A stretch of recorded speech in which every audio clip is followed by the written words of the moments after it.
Hello friends, मैं शालू वर्मा और biology brilliant classes में आपका स्वागत है। आइए आज हम पढ़ते हैं एल्गी। तो सबसे पहले एल्गी शब्द जो था वो लिनियस नामक वैज्ञानिक ने दिया।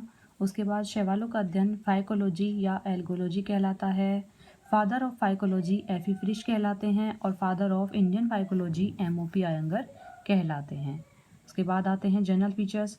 जनरल फीचर्स में एल्गी सामान्यतः जलीय आवास में पाए जाते हैं, जो कि फ्रेश वाटर में जैसे स्पायरोगायरा, मरीन वाटर में जैसे कि मैक्रोसिस्टिस पाया जाता है। एल्गी सामान्यतः स्वयंपोषी होते हैं, यानी अपना भोजन स्वयं बनाते हैं, लेकिन कुछ एल्गी जो हैं वो उस पे पैरासाइट पर भी डिपेंड करते हैं। इसके अलावा ये अन्य आवासों में पाई जाती है, जैसे कि मृदा, लकड़ी पर तथा बर्फ पर, जैसे कि बाउचीरिया जो कि एक स्थलीय शैवाल है। कुछ शैवाल कवकों के साथ सहजीवन भी दर्शाते हैं, जिन्हें लाइकेन कहते हैं। लाइकेन हम अगली क्लास में पढ़ेंगे। इसके बाद आता है आकार। कुछ शैवाल जो होती है सूक्ष्मदर्शी होती हैं, एक कोशिकीय होती हैं, जैसे क्लेमाइडोमोनास। कुछ कॉलोनियल होती हैं, निवय के रूप में रहती हैं ग्रुप में, जैसे वोल्वॉक्स। कुछ फिलामेंटस होती हैं, तंतुरूपी शैवाल जैसे यूलोथ्रिक्स, स्पायरोगायरा आदि। इसके अलावा कुछ कैल्प होती हैं बड़े आकार की। इसके बाद अधिकतर शैवाल जो हैं स्वयंपोषी होते हैं, अपना खाना खुद बनाते हैं। उसके बाद कुछ जो हैं वो परजीवी होती हैं, जैसे कि सिफेलिरोज चाय की पत्तियों पर परजीवी के रूप में पाया जाता है। कुछ एपीफाइटिक होते हैं, जैसे कि पौधे के आउटर वाले सरफेस पर रहते हैं और भोजन प्राप्त करते हैं, जैसे कोलियोकीट है। कुछ एंडोफाइटिक होते हैं, यानी प्लांट की इंटरनल सरफेस पर, यानी अंदर सेल्स में या टिश्यू के अंदर पाए जाते हैं, जैसे नोस्टॉक एंथोसिरोस में पाया जाता है। एनाबीना साइकस और अजोला की जड़ों में पाया जाता है। इसके बाद इनमें कुछ पिगमेंट्स भी पाए जाते हैं जो कि प्रकाश को अवशोषित करते हैं, जैसे कि क्लोरोफिल ए और बीटा कैरोटीन जो हैं यूनिवर्सल पिगमेंट हैं, जो सभी शैवालों में पाए जाते हैं।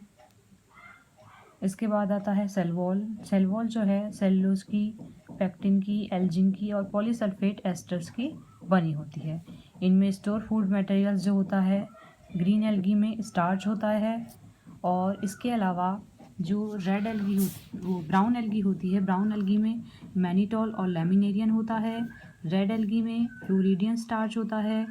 इनमें टिश्यू सिस्टम एब्सेंट होता है, वेस्कुलर टिश्यू जैसे कि जाइलम और फ्लोएम का अभाव होता है, और जो गमन है वो फ्लैजिला के द्वारा होता है। इसके अलावा सेक्स ऑर्गन्स जो हैं यूनिसेलुलर होते हैं, जैकेट लेस होते हैं। अपवाद स्वरूप कारा नामक शैवाल में सेक्स ऑर्गन जो हैं मल्टीसेलुलर और जैकेटेड होते हैं। इसके बाद आता है रिप्रोडक्शन। रिप्रोडक्शन में कायिक जनन, अलैंगिक जनन और लैंगिक जनन पाया जाता है। कायिक जनन में द्विविखंडन पाया जाता है, जो कि एक कोशिकीय शैवालों में पाया जाता है। खंडन जो है तंतुरूपी शैवालों में, जैसे यूलोथ्रिक्स में, मुकुलन प्रोटोसाइफन में पाया जाता है। इसके अलावा कायिक जनन में और भी जनन की विधियां होती हैं, लेकिन वो इतना इम्पोर्टेंट नहीं है। इसके बाद आता है अलैंगिक जनन। अलैंगिक जनन में जूस्पोर्स होते हैं, चल बीजाणु होते हैं, जो कि अनुकूल परिस्थितियों में बनते हैं और इनमें फ्लैजिला पाए जाते हैं, इसलिए ये मोटाइल होते हैं।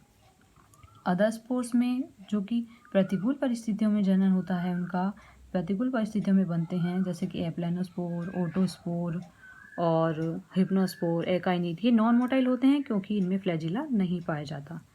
इसके बाद आता है सेक्सुअल रिप्रोडक्शन, जिसमें आइसोगेमस।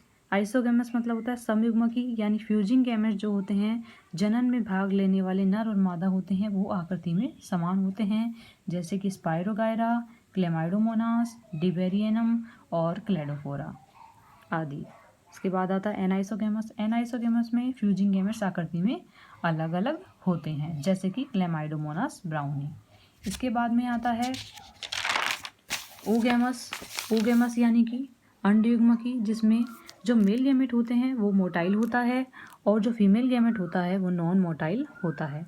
तो मेल गैमेट जो है मोटाइल होता है और छोटा होता है, और फीमेल गैमेट नॉन मोटाइल और बड़ा होता है।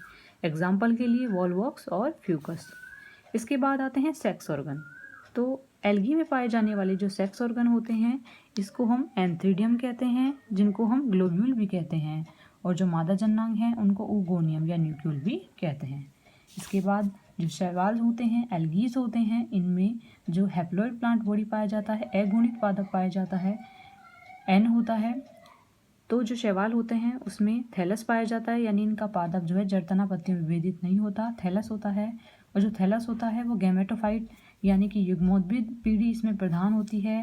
गैमेटोफाइट से गैमेट्स बनते हैं और स्पोरोफाइट यानी कि बीजाणुद्भिद जो होते हैं, तो बीजाणुद्भिद अवस्था जो होती है गैमेटोफाइट पर निर्भर करती है, पूरी तरह से गैमेटोफाइट पर निर्भर करती है। इसमें जो मेल गैमेट हैं, फीमेल गैमेट हैं, वो फ्यूज़न करके जायगोट से एम्ब्रियो नहीं बनाते हैं। यहाँ जायगोटिक मियोसिस पाया जाता है, जिससे यहाँ हैप्लॉइड प्लांट बॉडी का निर्माण होता है।